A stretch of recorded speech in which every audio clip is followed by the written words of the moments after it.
Hello, everybody. My name is Lori White, and I'm the president of the Greater Providence Chamber of Commerce. And we are really excited to welcome you today to a special edition of Chamber TV. This is episode number 143. And we've been busy over the course of the last several months talking about issues that we're all facing. I won't say post-pandemic, but I will say in a period where many of us are at least going back into the office for a little bit of time, potentially as hybrid workers and some days working from home. So that whole flexibility around what do we do, each of us, to continue to safeguard our organization, our data, our IT systems, our email systems. And I think after what we've been through over the course of the last year, where there's been such a transition to utilizing a lot of new technology and maybe not even having, our IT professionals right there at the beck and call, in our own organizations while we're working remotely, no doubt has opened up a lot of fissures in our cybersecurity firewalls, just, speaking generally. So today we have a really interesting series of conversations to share with you, and we have subject matter experts from Braver Technology Solutions with us today, and we are going to talk about how to become a cyber resilient organization. And I know if many of you are like me, you're thinking you're either in one of two camps, like, okay, well, it's never going to happen to me. I'm never going to need to, present ransom dollars because my data's been hacked. Or you are in the pretty much opposite camp where you're thinking to yourself, well, it's only a matter of time before, something really, terrible happens. But I think the purpose of today is to walk that fine line, to sort of thread the needle, to say, you know what, we need to take some easy, proactive steps that each of our organizations can, in fact, adopt and adapt and do what we can to be as cyber resilient as possible, given the fact that everything changes so much day to day. And once we identify, one threat, another one, pops up, a day or two later. So the question is, can you ever be really fully 100% protected? Probably not, but I know our subject matter experts today will lead us through some really good, some wise, some easily adopted practices so that we can, in fact, be a cyber resilient organization. So thanks, everybody, for being with us. I am going to turn it over to Kenny Rounds, and Kenny is the CEO of Braver Technology Solutions.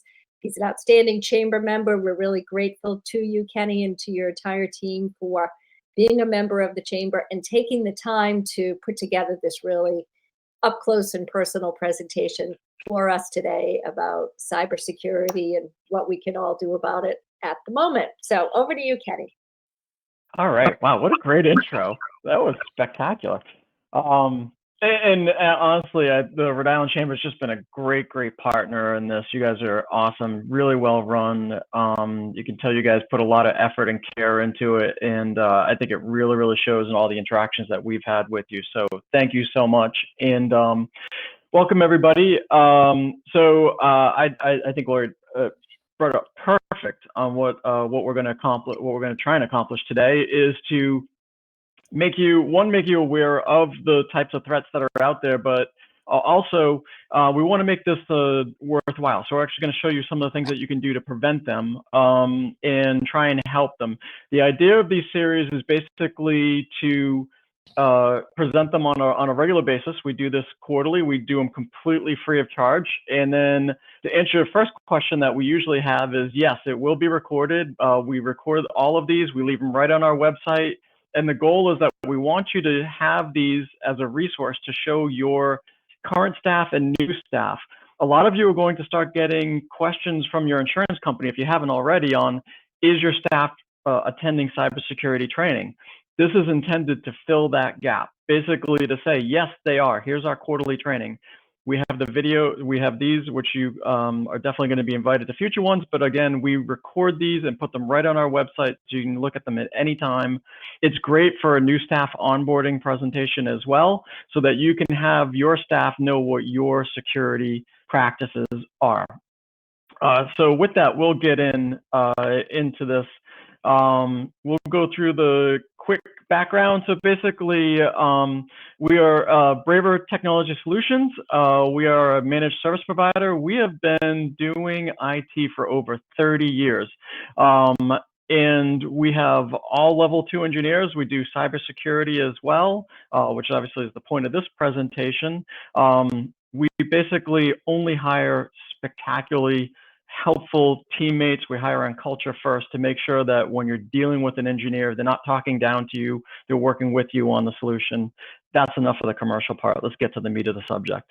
So basically, what are we going to talk about? We're going to talk about new challenges and security problems that are out there today. What are we facing? What are we looking at? And this changes every single quarter when we do this presentation because the guys are getting smarter. Then we're going to talk about securing your network. What are the basic block and tackling that you should have done in your network? Then we're going to talk about what's next. How to protect your company. What can you do to get them safe?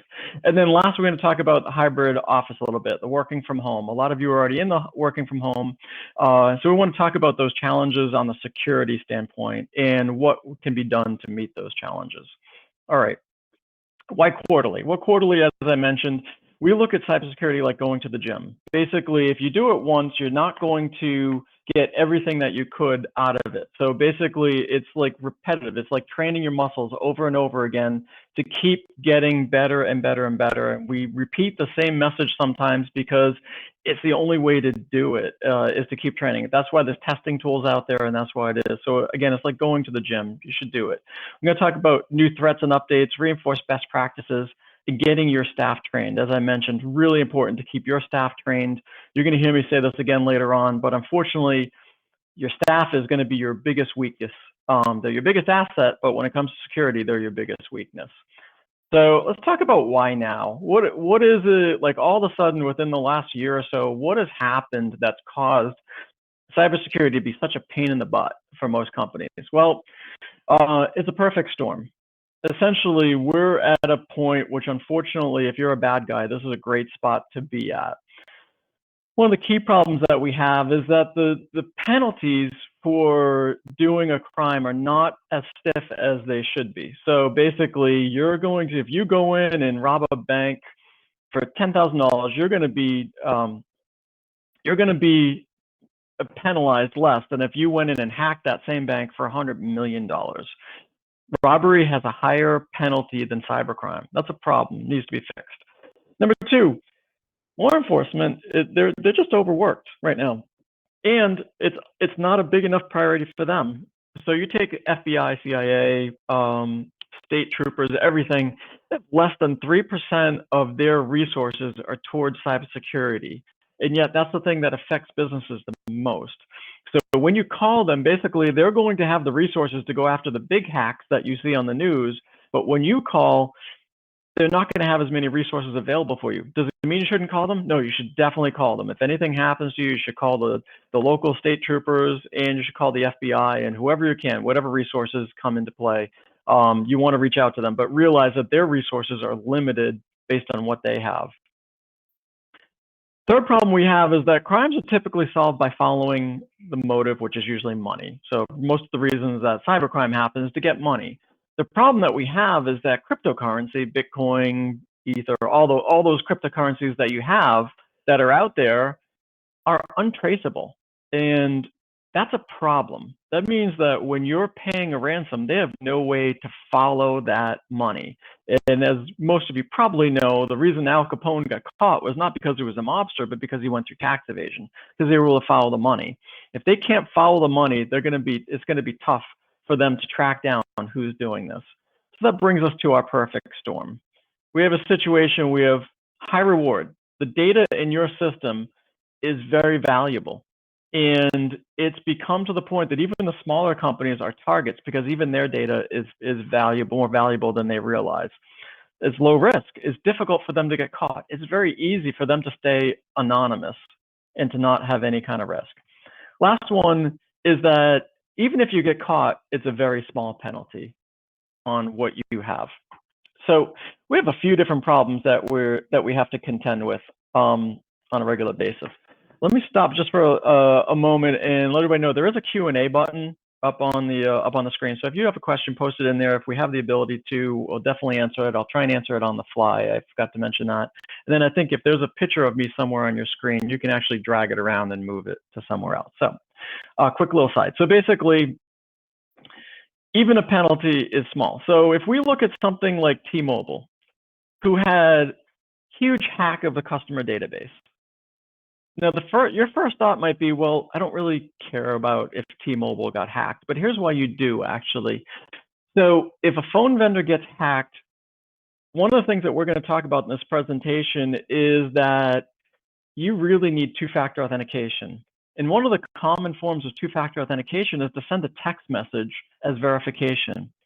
Well, if T-Mobile's users are hacked and then you can replicate that SIM information, you can pretend that you are that phone number and you will receive the two-factor authentication that came from your bank, from your credit card institute, from wherever particular vendor that you have. They're able to get into that. So that type of breach is actually more substantial to you than you realize. And unfortunately, these breaches don't always make the press. And it's actually a fairly big concern that we have. So when we talk about two-factor authentication, we have text two-factor authentication, but there's a reason that the authenticated one is a little bit stronger for you. All right, Apple. So one of the questions that we always get is regarding Apple. Hey, if I go to an Apple product, am I more secure? The answer is maybe. But the reason that you'd be more secure is not necessarily because Apple is more secure itself, although they'd love to tell you that they are. They're an operating system. The reason Apple's more secure is because there's a smaller target base to go after. There's a lot less Apple computers out there than there are Windows computers. So if I'm a hacker, I'm going after the big target. I'm going after the big fish. If you're going to rob a bank, if you want money, you rob a bank, right? So, but Apple does have issues, and they do have their own ones. And now the iPhones are obviously becoming very popular. People are now using the iPhone as an exploit. So Apple just released the other day that they have a zero-day patch, a zero-day vulnerability, which means that people can get into their systems and are vulnerable. It's the first time that we've really started seeing high press related Apple products, even though there's always been security issues. Another major outage that happened a couple of months back is the major player bandwidth.com, who many of you might not know it, that you're using for your backend for VoIP and for internet and so forth. They had a major denial of service attack. So they were attacked and basically their customers were shut down during that period of time. And these are billion-dollar companies that have huge amounts of money put into security, and they still have vulnerabilities in place. So basically, everybody's got to keep vigilant. Everybody's got to keep going on and go through. And basically, the problem that we have is that it's not just ransomware anymore. It goes beyond ransomware. We're going to get into this in a moment, but basically, the bad guys are going one step further. And what they're doing is when they get the data, now before they encrypt it, they're actually grabbing it. And then they're going to hold that data as hostage and use that as an extortion. So basically what that means is that, let's say you are restoring that you have your data offsite like you're supposed to, right? And it's replicated. What the bad guys are saying is like, okay, there's too many people that are getting the data offsite and not paying us the ransom anymore. What can we do? So what they're doing is actually taking the data. Let's see what that looks like. So this is an infographic that Jen at our office put together and did a great job with it. So basically, this lays out the timeline of a typical attack and what it looks like. And this is really important for you to know because you're going to be working against these timelines. You're going to be the one who has to battle these timelines on it. So within the first few minutes, essentially, unfortunately, the main way that people get in is through some kind of phishing attack. We're going to talk about phishing in a little bit because that's probably one of the biggest vulnerabilities that most companies fall into. So they're going to get some kind of phishing attack, some kind of credential, maybe they get passwords off the dark web or something along that way. So there's some kind of exploitation that happens. That's within the first few minutes. Now, what they do is once they get into that exploited system, then they start doing their magic. And when I say magic, it's pretty impressive what they do. So if you've ever, like I've had the benefit of watching an NSA security expert actually replicate real life hacking. And what they do is they use systems that, they use techniques that will get around virus scanning and around detection software by using tools that are built into Windows. So basically within the first few hours, what they're going to do is go into your system and start utilizing internal tools that are in your system and start working their way into it to find what vulnerabilities they can get. Once they start finding them, they're going to move into that third column, which is exfiltration. So basically, now what they're going to do is they're going to start grabbing that data out of your system.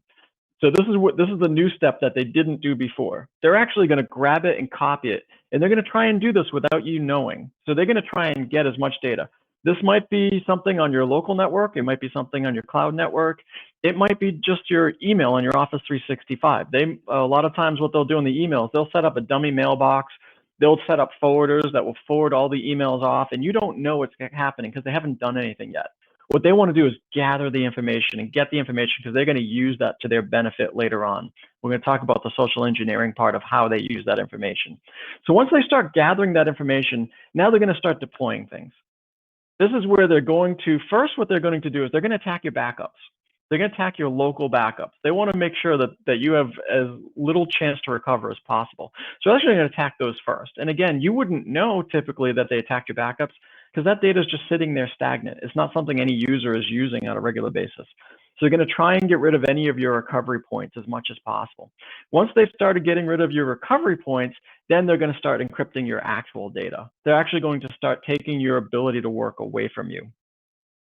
Now, after that happens, that's when we move into the final column, days to months. Within days to months, what they're going to do is reach out to you a ransom. They're going to say, hey, listen, we have your data. We have it locked in. If you want the unencryption key, here it is. And in some cases, they'll go the next step and say, okay, great, you don't need the encryption key, but if you don't want us to release this data to the public, you still need to pay us a ransom on that. So this is the bad guys, right? So now let's get into what we can do. What are the options that we can do to protect your network? What I'm going to go through here is the basic blocking and tackling that you guys should have in place on your network on an everyday basis. So here's a very, very typical network. Very basic. We're going to start first and foremost with the firewall. Firewall is still your most important point of entry. You need to make sure that you have a firewall that is going to match the quality of the information that you have that's protected. Essentially, what you want to do is make it more difficult to get that data than the data is worth. The firewall needs to be patched on a regular basis. So we patch all of our clients' firewalls on a regular basis. It needs to be tested for penetration testing. We do regular penetration testing on those firewalls on a regular basis. You need to probe to make sure that there's no open ports that somebody is going to get into. So the firewall is going to be your first and foremost. You also want to back up the logs on them so you can record what's coming in to it. Firewall kind of acts like a vampire, if you will. It's by default, it should be set so that you can't come in, and then you only give people the ability to come in when they're requested. So you want to have all your ports shut down by default.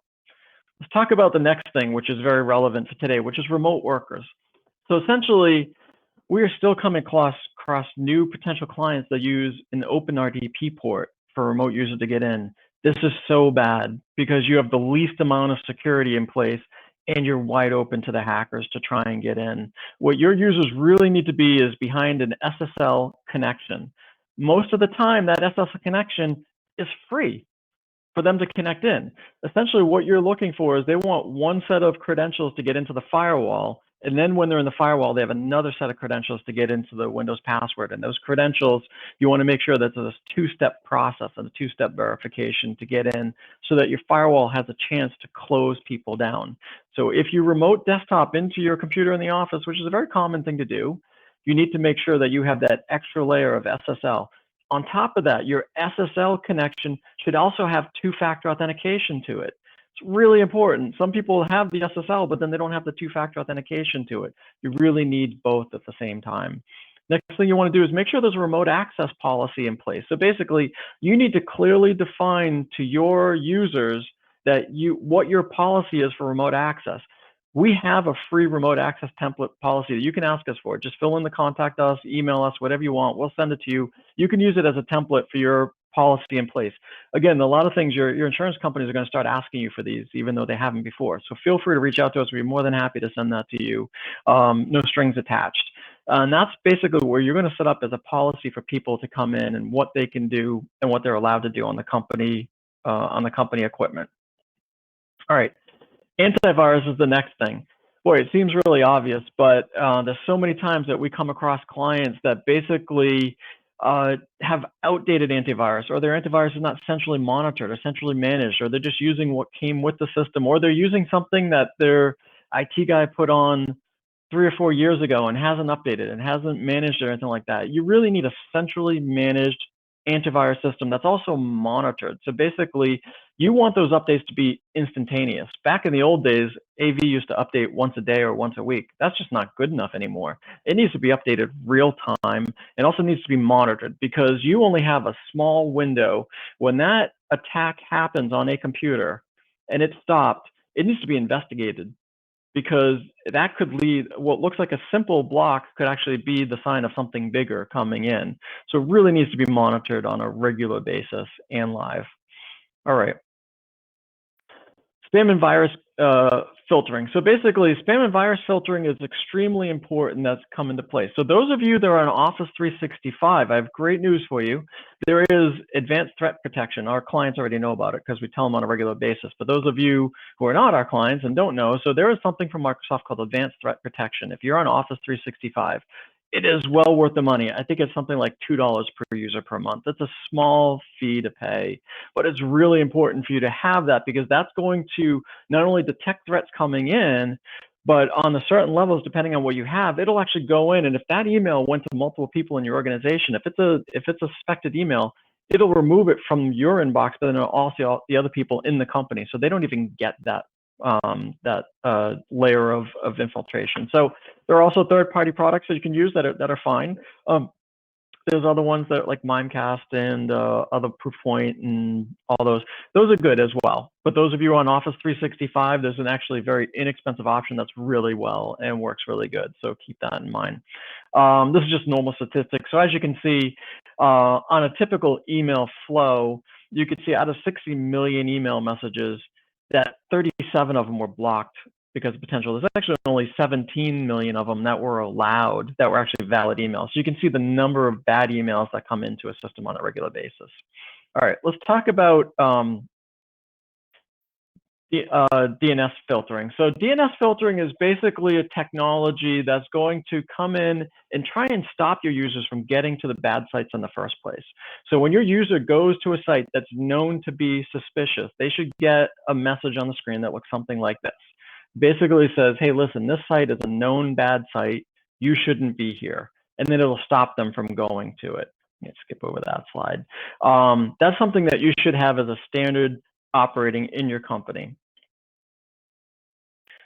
All right, wireless. So basically, when it comes to wireless, real easy. So basically, so many companies give out the corporate Wi-Fi as the default wireless connection, and then people connect to it from all sorts of devices, from their phones and everything like that. When you do that, you're allowing all of your users' phones and devices on your network. It's literally like they're taking something from their pocket and plugging it into your network. The only devices that should be on the corporate network are ones that require access to the corporate infrastructure, as in like this phone has to tie to this server. Everything else should go to the guest Wi-Fi, and the guest Wi-Fi should be segmented off of your network outside of the firewall. It should be on a demilitarized zone. So basically, it can't touch your servers. What you want to do is basically keep as many devices off your network as possible, because those are gateway devices. Now, for those of you who have already given out your corporate Wi-Fi, what I suggest to do is basically you change the password on that corporate Wi-Fi into something else. You give everybody the guest Wi-Fi access. You email them, say, hey, this is our new guest Wi-Fi password. And then you change the password on your corporate Wi-Fi. And when somebody asks you for it, you say, okay, what are you connecting with? And verify that it's a device that should be connected to your Wi-Fi. Otherwise, you say, oh, no, you should be using the guest Wi-Fi. It shouldn't be any kind of penalty for them. They should work it fine. But again, one of the common things that we're finding when we walk into new clients, that basically they have a guest Wi-Fi come in. All right, server patching. Your servers should be monitored and patched on a regular basis. There are constant patches coming out now, more now than ever before. Your servers have to be up to date. They have to be on a supported operating system. If you're running 2008 or 2012, 2008, you're unsupported altogether. So that brings up a whole nother litany of problems. 2012 is just about to be unsupported. It's an extended support, which is not good. So basically that means if you call Microsoft, they may or may not help you. That's not a good situation to be. You need to make sure that your operating system is up to date and heavily patched and taken care of on a regular basis. So this is what a patching summary would look like. So this is one from our tool that we use to patch our clients on it. Disaster recovery imaging. So basically, our policy is basically you should have two forms of backup. You should have a local backup. And your local backup is going to be a very critical backup for you to have because that's where most of your recovery is going to happen. You don't want to have to go offsite for your recovery. Next thing we're going to talk about is offsite backup. But on your local backup, there's certain things that you need to do. That backup needs to be secure as well. So remember what I told you, that the bad guys are going to get into your system. First thing they're going to do is go after your backup. You need to put those backup images in a place that's difficult for them to get at. You need to make it so that it's on its own network, has its own admin credentials, has a whole bunch of, we literally have a whole list of things that we do to secure that backup on your network so that it's difficult to get to, because that's the first thing they're going to go after on your network. Next thing you want to do is if you store your files up on the cloud, whether it be Teams, SharePoint, Dropbox, whatever, Google Suite, those need to be backed up as well. What's going to happen is the bad guys know your data is going to be up on the storage somewhere. They're going to attack that data, and that data is just as vulnerable as any other data. Just because it's on the cloud doesn't mean it's that much more secure. People can still hack into it and get into it, and once they get into it, they're going to start trying to take advantage of getting rid of it, ransoming it, whatever they can. So you really should have some kind of backup in place, because even the retention rate for Microsoft is not that long for your data. It depends on the plan that you have, but they're not going to keep it that long either. So you might try and look for a file that you had 6 months ago, and it might be completely gone, and you have no way to get it because you had no backup in place. This is an article basically just talks about what we talked about, that basically there was a Teams attack where somebody went after the data on a cloud-based storage system. All right, so let's talk about offsite backup. Offsite backup is incredibly important. It used to be that offsite backup was only important if you had a situation like we just went through in the last couple of days here. Huge storms coming through, power outages, whatever. Hey, we need to get into our data. Our site's going to be down for a couple of days. You spin it up, great. It was a very rare occurrence that you had that, but it was still important. Now it's so much more important to get offsite data, because what the bad guys are going to do is go after your on-site data first. The one thing that they should not be able to get at is your offsite data. So that's the one that, because it's on a separate network, not touched to your environment, if it's done right, it should be very well hidden from exposure. That offsite data becomes so critical, and that's what's going to recover you from a ransomware attack. The backup should be done nightly to keep them up to date. And these are just the bad guys. They're in red because they're bad guys. All right. So one of the things that you may want to look for, so what we provide to our clients is we provide to them a regular security scorecard. So what that is, basically, we're going to take your normal, everyday, top-level things that should be secured and grade the clients on how they are protected against those vulnerabilities. Do they have them in place? Is there a plan? What is that plan? And basically it gives us a great reason to talk to them on a regular basis about security and what new security is available and why they may or may not want it. And it's a decision that they can make, but at least they're educated on what's available and where their network is. So we provide that on a regular basis. If you don't have something like that, ask your IT provider if they can give you something along those lines. Let's talk about credential breaches. So this is what a credential breach looks like. As you can see, they happen all the time. Most people don't realize how often they happen because they don't make the mainstream news.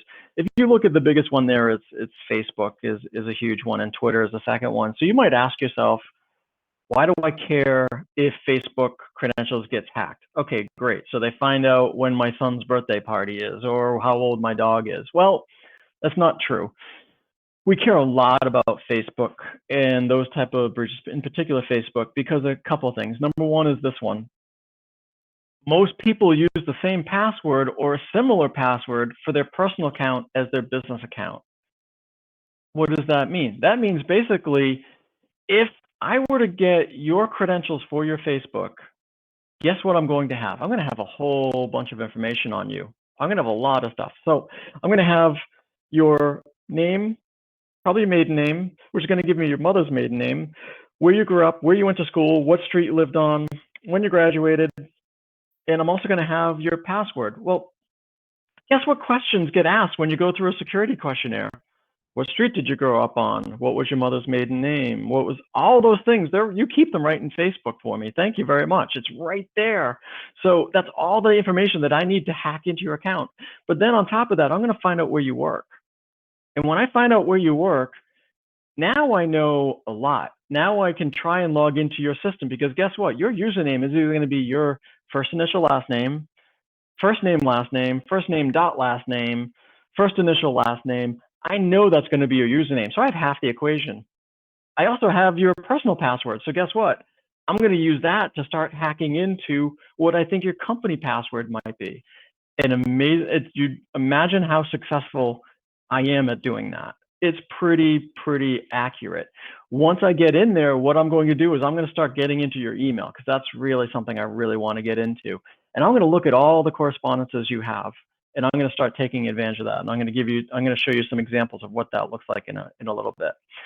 So let's talk about the web for a second. So those credentials and those Facebook credentials that we just talked about, when they're exposed, what happens to them? Well, so we have three types of web. Basically, we have the normal web, which is what you do on a normal surfing basis, YouTube, Facebook, Yahoo, that type of stuff, right? Then we have the middle layer, which is legitimate secure traffic, like your bank accounts, your social security cards, your financial institutes, all of those things. Those are ones that have data that's protected, that you can't just browse to and get. You have to go through a gatekeeper to get to it. But then we have the bad area. This is the bad part of the neighborhood, which is the dark web. This is where all the bad stuff is kept. This is where drugs are traded, guns are traded, human trafficking occurs, and your credentials are sold. So when those breaches occur at Target, Best Buy, Facebook, Twitter, you name it, some people are smart enough to go use those and breach you, but the ones who aren't smart enough to use the data, they are smart enough to sell the data. So they're going to go on the dark web and start selling that data and using it against you to do everything that we just talked about. All right. So what do we do to prevent all of this from happening on top of the network security? Well, it all comes down to user education. So our number one breach point is, unfortunately, the user base. So what do we do for user education? Number one, have them attend these webinars. And number two, educate them, keep them up to date. So essentially, what we're looking at are a couple of things. So we want them to look at, when they go to a website and they see all these crazy buttons coming up, you don't want to click on any of those, right? There's no good button that you can click on in any of the screen. You basically, the only right button is that red X up in the corner to close it out. Next thing, unfortunately, that happens is that you get these computer infected messages right here. And you'd be amazed, unfortunately, how successful this is. Somebody accidentally goes to the wrong website and gets a message like this. They call it up and they go through and they say, oh, yeah. And that person on the other line successfully walks them through loading an application on their computer, which they don't want. I'm going to go another step further on this, which is something that's recently started coming up, and we've heard a couple of times already. So you may get some, you may have gotten some yourself, which are spam text messages from bad guys. Those spam text messages, basically, what can they do with them? Well, essentially, what sometimes will happen is your users will then call that text message and they'll talk to a person, and that person will say, oh yeah, let me go through your phone and make sure it's okay. So then they load a program on the phone. Of course, it's a bad program. And what they're doing is gathering all the data on the phone. Next thing they do is say, oh yeah, your phone looks clean. Of course it's not, they just infected it. Let's go to your computer and make sure that's clean too. And then the users will walk over to the computer, load the application up on the computer and walk them through this. And unfortunately, we've had this happen twice. And one of the times, thank goodness, the user was smart enough right after they logged it, like, oh my gosh, I shouldn't do this. And they stopped. but it was a little too late. Luckily, it was able to be infected off, but you got to warn your users. They need to trust but verify everybody going through, and that's one of the new ones coming up. So keep an eye out for that. Please educate your users on it. Next one, again, we talked about these buttons that pop up. It's like, hey, do you want to allow, don't allow? There's no good button there. The only one you want to click on is the red X, and if you're ever in question, just shut the darn thing down altogether. Okay. So let me go through before I go into the next section. Let me see a couple questions. So remote access template, yes. Jen, can you take down that information? Give them that. Using Google Suite for nonprofits, what do you recommend for that? So Eileen, I'm going to assume that you mean for backup purposes. There are a couple different backup products out there. We use one by Datto that we resell that's been really successful and works really well on it. I highly recommend that one. There are some others that we use, but that one's been really good for us. Feel free to reach out to our team. We can see if they have a nonprofit version of that as well. I know a lot of the software products we're able to get for at little to no cost for nonprofits. I'm not sure if that's one of them or not. All right. Thank you very much for the questions. All right, phishing statistics. So basically, phishing is probably our #1 security issue, or your #1 security issue, I should say, all of us together. So basically, you can see these stats. I'm not a big fan of reading slides verbatim, but basically, it's a huge problem. It affects most of the employees. 85% of organizations have been hit with some kind of phishing attack. That's definitely an accurate stat. 90% of the users don't even recognize that a phishing is coming through. And then what they'll do is a single spear phishing attack as well. I'm going to show you an example of what that means, spear phishing, in a second. And then the number of incidents reported to the FBI doubled from 19 to 2020. They haven't released stats for 2021 yet. So spear phishing, what they're going to look for is basically they're going to look for something that comes from a trusted authority. Again, I'm going to show you some examples of this, so you don't have to just guess what that means. But a trusted authority is going to be, it could be the government, like the IRS. It could be one of your vendors. It could be a Chase account. It's going to look like it comes from somebody you trust: Amazon, PayPal, eBay, you name it. It's going to have some kind of sense of urgency to it. It's basically going to say, like, hey, you got to act now. You got to do something now in order to make that happen. And then lastly, it's going to request some kind of sensitive information from you. It's going to request a username, a password, or something along those lines. Stop all of that. I had a great story. I'm going to peek on this. Okay, so one of our customers is online. I didn't get her permission to use her name, so I won't, but I see you on there. She was telling me an awesome story of how great a job she did when she got an email from one of her vendors asking them to update their account information, clicking on a link and going through and updating data on it. She instructed her staff to stop, and then she called the institute directly and talked to the person on the other end of the phone, who then walked her through, and she made that person prove to her that he was who he was when he talked to her. And it was actually a long ordeal for even that person to prove that they were from their financial institute. That was spectacular legwork. Luckily, it was legit. But that is great. That's the type of request that you want to look at. Don't assume anything is legitimate when it comes from an outside vendor. Assume the opposite. Assume it is from the bad guys and they need some kind of verification. Next thing I want to show you is that we have, as I mentioned, we have training on our website. This is really key for all of your staff to go through. We have 10-minute training on our website, and the one that I want to direct you to in particular is how to spot phishing emails. So this is a webinar. It's a little bit longer than 10 minutes, but this particular webinar, you can have all of your staff watch this. It's like 10, 15 minutes long. It talks specifically about how to detect phishing emails. We have real live examples of phishing emails, real case scenarios where we're showing you exactly what to look for, all the parts going through. I'm going to touch on some of them today, but this is a much more detailed one. You really want to have your staff watch this particular video and have all of your new staff, part of their onboarding training is to watch this 15-minute video. It's really going to save you a huge amount of headache down the road just this point, make it part of your onboarding. So all you're going to do is go to our website. You're going to go to resources, look for 10-minute training videos, and then you're going to look for how to spot a phishing email. And Jen, maybe what we can do is a follow-up to this if you're still on the line. If we can, when we send a thank you to everybody, maybe we can put a link to that site as well, just to save them a couple of steps. Underneath that phishing training video is going to be this document as well. This document is going to be something that you can have your users reference on a regular basis to have them help spot phishing emails. This is going to go a huge way towards your user education. It's going to go an enormous way towards your insurance companies as well to say, hey, listen, yes, we have our users going through the training. Here's the document that we have them utilize. This is completely free. It's on our website. You don't even have to fill up a contact us form. You just grab it. All right.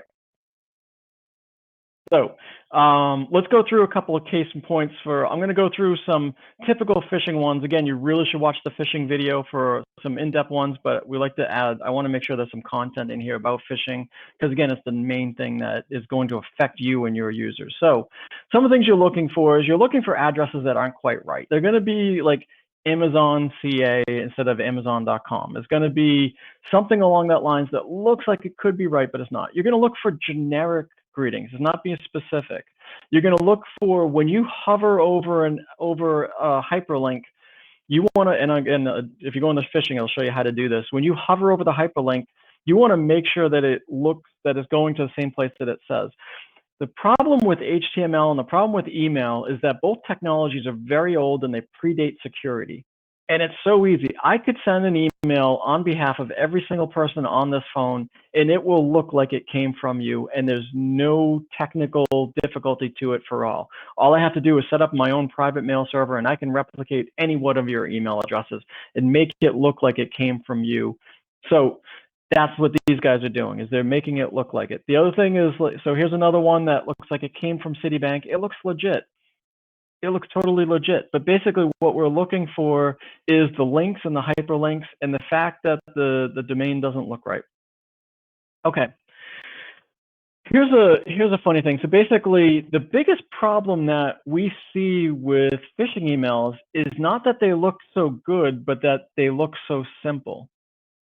We did a test to all of our users on phishing emails, and we made some that looked just like an Amazon order. We went through a lot of work and designed the whole thing, make it look just like an Amazon, just like FedEx, just like all that.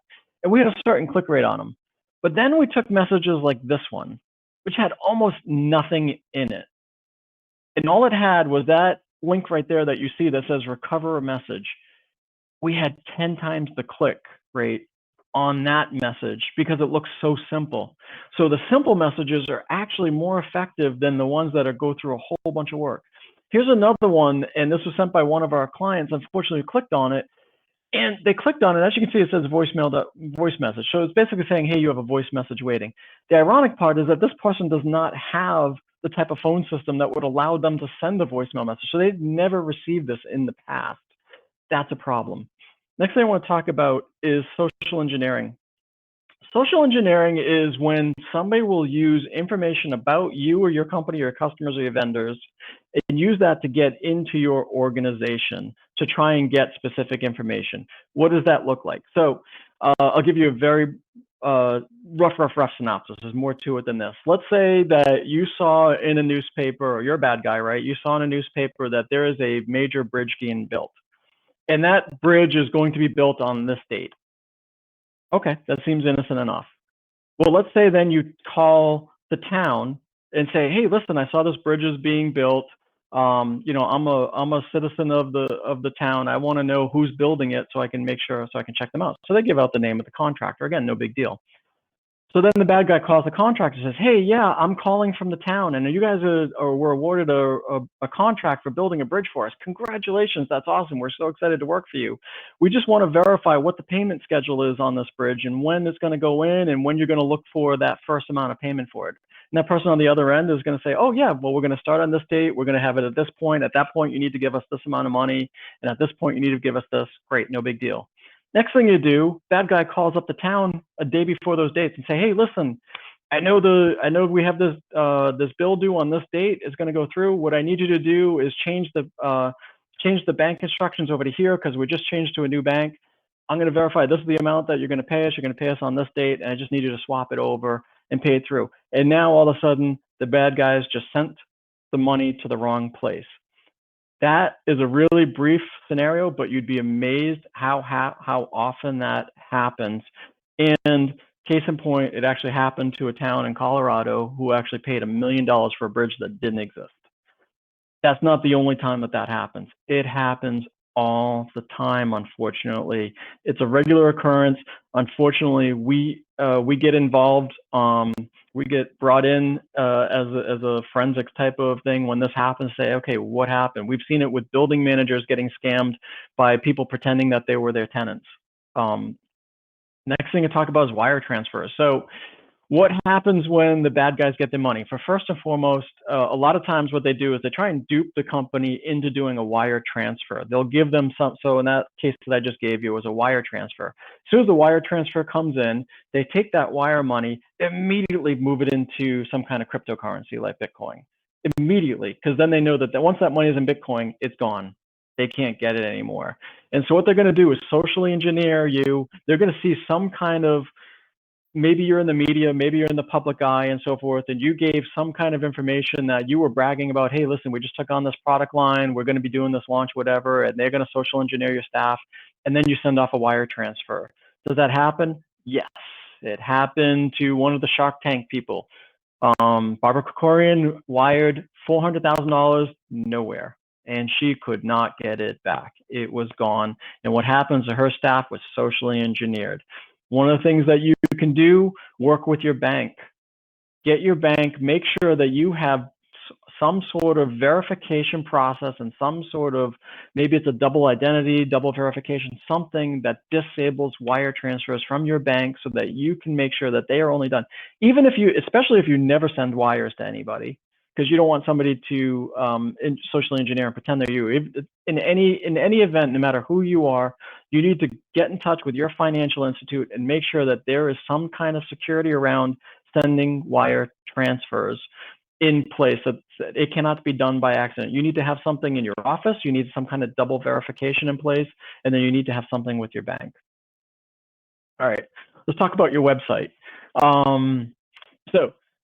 Jen is our marketing person who's on and coordinates these webinars, and she's amazing. Absolutely love her, and she's in marketing. So what do marketing people like to do? They like to market. They like to tell you everything about us. They like to tell you everything about our clients, and they like to tell you everything about our vendors. From the security point, that's a problem. So it's a constant battle that's going to wage between marketing and security, and there's no winner, and there's no right, and there's no wrong, or anything like that. But if you think about it, when I go to your website and I see a list of your vendors, what can I do? Well, I can call the vendors and pretend I'm you. And then when I pretend I'm you, I'm going to find out, hey, when is that next invoice due? When is that next payment due? And then I'm going to call you and socially engineer you to send that payment to me instead. If I find out who your client is, I'm going to call your client and find out, hey, listen, what's going on? What's happening? Hey, I think we owe you some money. Can you verify how much you owe us and when it's due? And that client's going to tell you. And then I'm going to send them a fake invoice for that amount. And on the fake invoice, I'm going to give them instructions on how to send me the money instead of sending it to you on a regular basis. So keep in mind what's on your website. Look at it from a security standpoint. Put what's on there that you need to get business to your website. You need to go through them, but look at it with a secure eye. What can be used against you that you don't necessarily need up there on your website? All right, let's talk about spear phishing for a little bit. Spear phishing is the act of basically sending an email to your staff that looks like it has critical information or information that is unique to your site. Now, I just gave you a lot of examples of those, which is sending fake invoices out, pretending you're thing. These are examples of what they look like. So here's one. Hey, such and such. I'm Joe. I'm the CFO, and I'm in a meeting. Are you available to chat? Because there's something I want you to carry out. And it's like, are you in the office? I need you to do something for me. I need you to make a payment. And do you have a minute? I'm currently tied up in a meeting and we need to facilitate a wire transfer. These are all emails that are coming through looking like they came from somebody inside the company. Now, remember what I told you, it's very easy for me to send an email that looks like it came from you. That's not very difficult for me to do. So basically what you want to do is have some kind of security control in place. I think we touch on this. We definitely touch on this in the phishing email, phishing webinar. I'm going to touch on it right now, just in case. Your IT company should have some kind of disclaimer on all emails that come from the outside. And it should be in red letters or something that's agreeable to both of you that says, this email originated from outside the company. Why would you do that? Because I'm going to pretend that I'm inside your company. I'm going to send you an email that looks like that. So here's a case in point of what one of those look like. Inevitably, every time I bring up this example, there's always somebody who reaches out to us after the webinar and says, oh my gosh, that actually happened to us. And here's the case in point. Basically, this is an actual email chain from an actual client. We wiped out the names to protect those of the guilty. But basically, you can see what a spare phishing email looks like. First email comes in, hey, there's something I need you to do. Let me know if you're available. I'm going into a meeting right now. 2 p.m., I have a meeting break. I'll call them. All right. Can you step out before then and send a whole bunch of, I have a quick arrange gift card. So this is the infamous, usually iTunes gift cards, could be Amazon, Best Buy. Essentially what they're doing is asking this person to go out and buy $1,000 worth of gift cards for them so they can work with they're going to woo over some client or something like that. They're going to do something.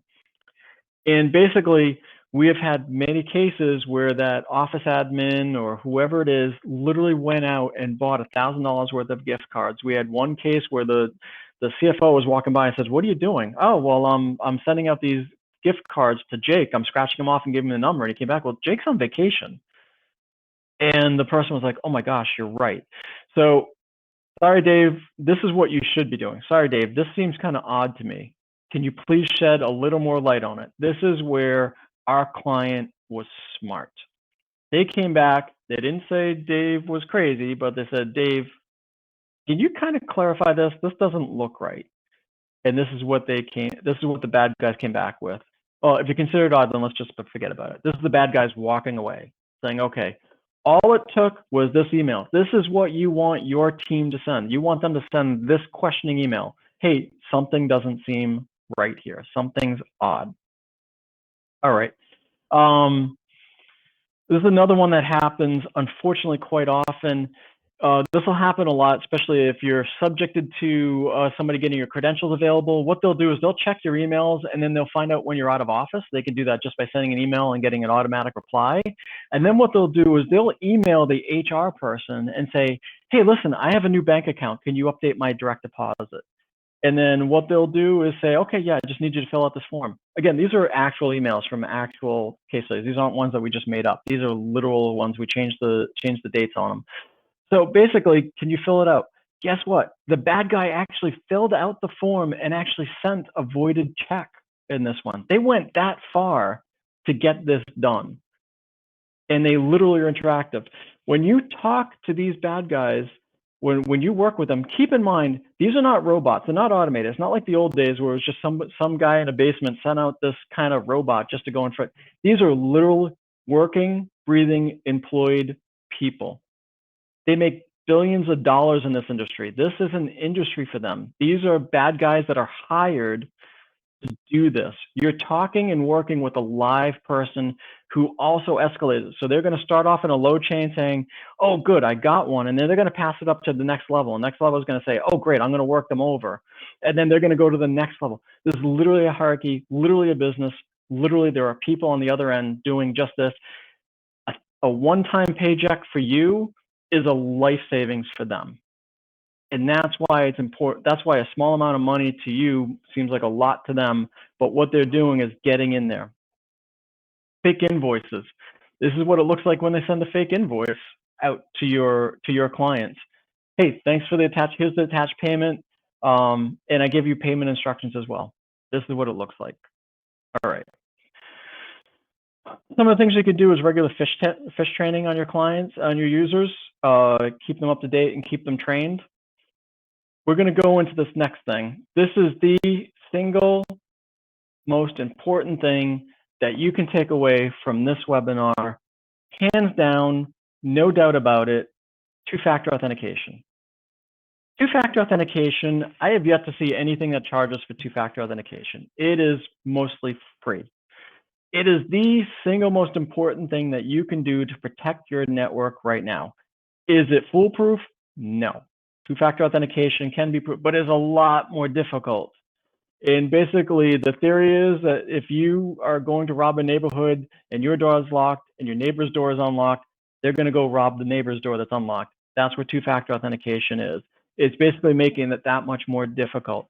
How difficult is it to set up? If you're on Office 365, two-factor authentication literally takes you 3 minutes to set up. How do I know it takes 3 minutes to set up? Because we have a recorded video on our website that shows you how to set up, and it took us 3 minutes.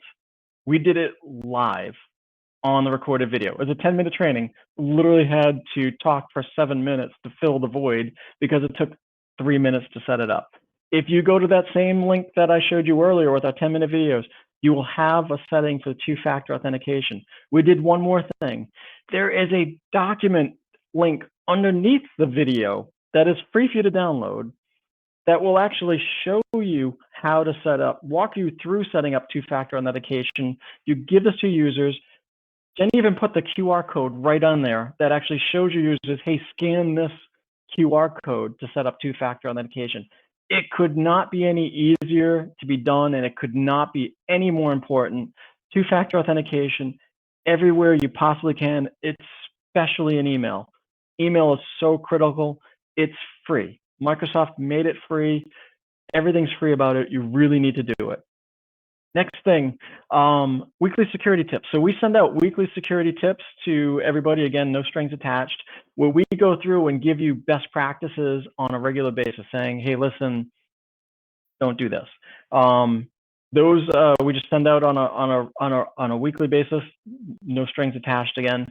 Here are some typical things that you can do of, let's say these are the top line, easiest things that you can do to secure your network. Number one, disable old user accounts. So we have regular meetings with our clients, and what we do is we show them a list of old user accounts. And what that means, that's somebody who hasn't worked at the company, still has a user account enabled on it. That's a huge backdoor problem, because that user is no longer updating their password or changing their password on a regular basis because they're not getting prompted to. So you have an old user account, somebody who doesn't work there, and their account's still active. So basically, there's a report that we run on a regular basis, give it to our clients on that regular basis, and they can see all those users who are enabled but not active. That should be done, and those should be cleaned up on a regular, just as soon as they come up. All right, change passwords regularly. So a couple schools of thought, we're in the thought that they should be changed passwords regularly. At least 180 days, they should be users should be prompted for a new password twice a year. It's not a big deal. This should be two-factor authentication. We talked about that one. Can't beat that into you enough. Password complexity. So password complexity means minimum of 8 characters, upper and lowercase, non-alphanumeric, and use numbers. I'm going to tell you this though. If you have a password that meets those requirements, it's 8 characters, upper, lowercase, all that, that's great. I'm going to tell you that a password that's even better than that is one that says, my dog has bad breath. And the reason that's a better password is because it's longer and it's more complex. And it's the password phrase, which is better. So now let's say you take that and you start putting instead of an O, you put a 0, and you put an exclamation point instead of an I. Now you have the best password. And a phrase is going to be easier for you to remember most of the time than doing just a complex password. So that's going to be your best layer of password complexity, because those can be 15, 20 characters long, and you're still going to remember them, which is great. And then, of course, what I mentioned, user education, really important. Cybersecurity insurance. So we get this question quite often, is should we have cybersecurity insurance? I'm not the biggest fan of insurance in general, but cybersecurity insurance will easily pay for itself with only one occurrence. And the other thing that it will do is the insurance company, depending on the type of severity, will actually give you resources to actually help you fight the bad guys as well, which is going to be really key. They're going to be sitting in your corner, and they're going to help you work with it. So I do recommend getting cybersecurity insurance. I'm not going to recommend any particular brand or anything like that. This is just saying that you should have it, because it'll be somebody else in your corner should anything happen, and it's worthwhile. All right, so let's talk about working from home and bring your own device. So essentially, I'm going to go through this. This, I believe, is the last section of the presentation. So one thing to remember is that when you have people working from home, they're going to be connecting into your network, and whatever is on their computer is on your network. So this is really important when you have a bring your own device. If you have somebody who's working from home on their own equipment, tying into your network, whatever they loaded on their computer, or whatever their kid loaded on their computer, or whatever their spouse loaded on the computer is now on your network. Back when COVID first started, lots of people had to use computers at home because they just didn't have the resources. They weren't available, whatever. So we get it. You were letting people use their own equipment at home because they had to work, they had to do something. Those days are over now. You really should be issuing company equipment to home users, because you don't know what's on that home computer, and whatever's on that home computer is now accessing your email, your systems, whatever. Could not recommend that strong enough. Make sure screensaver's locked, passwords. These are all normal things that you should have on a regular basis on those networks. Keep in mind, they have to, like, if they have a bring your own device, you can't control their password because they're not on your domain. So you can't control all those things that are on that home computer. That's a problem. You really want to have that layer of control because they're tying into your network. You need to make sure that they meet your network requirements. You basically want to make sure they're not storing files on their local computer. You have no way to know that those files are secure, those files are backed up, or those files are encrypted, or anything about that. You don't know, again, that if another family member is going to go grab that computer, what's going to happen with that file. If you have a client file or a vendor file on that computer, let's say, oh, heaven forbid, it's a 401k file or some kind of HR file.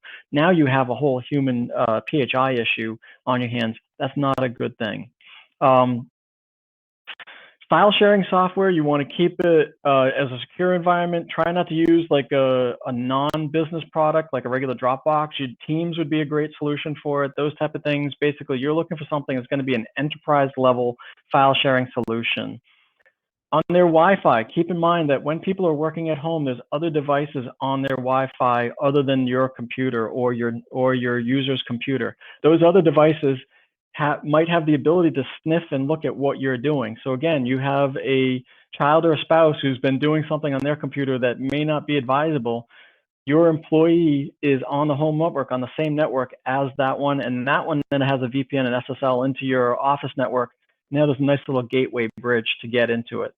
Keep that in mind when you're working with your users at home. All right.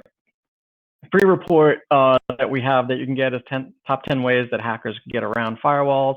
I'm going to talk about VoIP, hosted VoIP for a little bit because that's really popular. Obviously, it's been really successful for us and our clients because you can take your phone home. It worked great during COVID time. But what I want to talk about really quickly, it's great that we can, our users can take their desk phone right off their desk, bring it home, work on it as if they were in the office.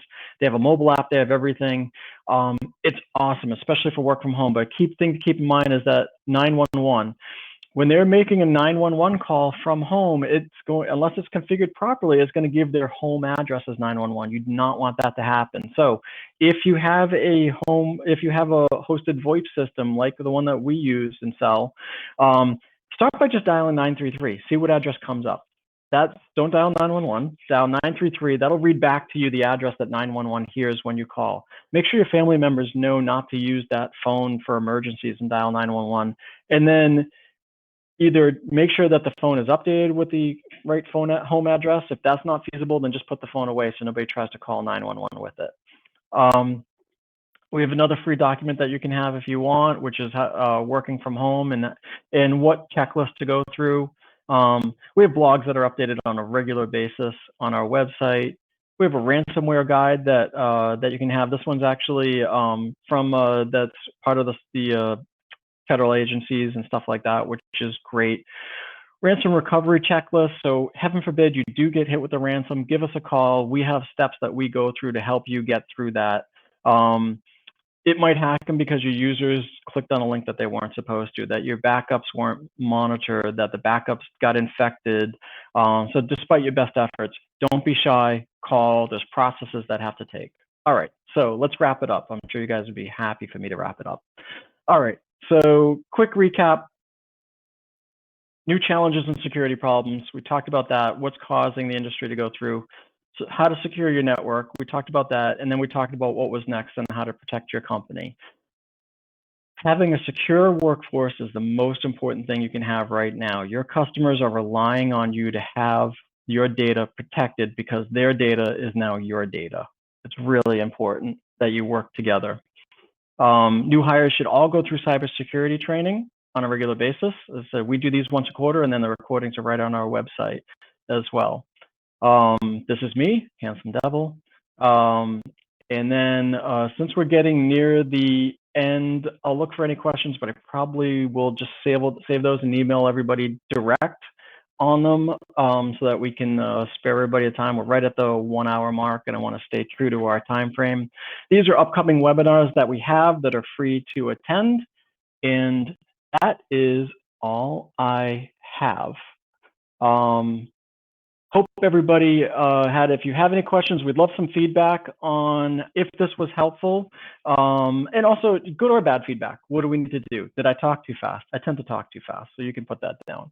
I have a lot that I'd like to cover. We're going to have future webinars coming up around security. We're going to focus on individual topics as well and kind of hone in, much like we did with our phishing webinar as well.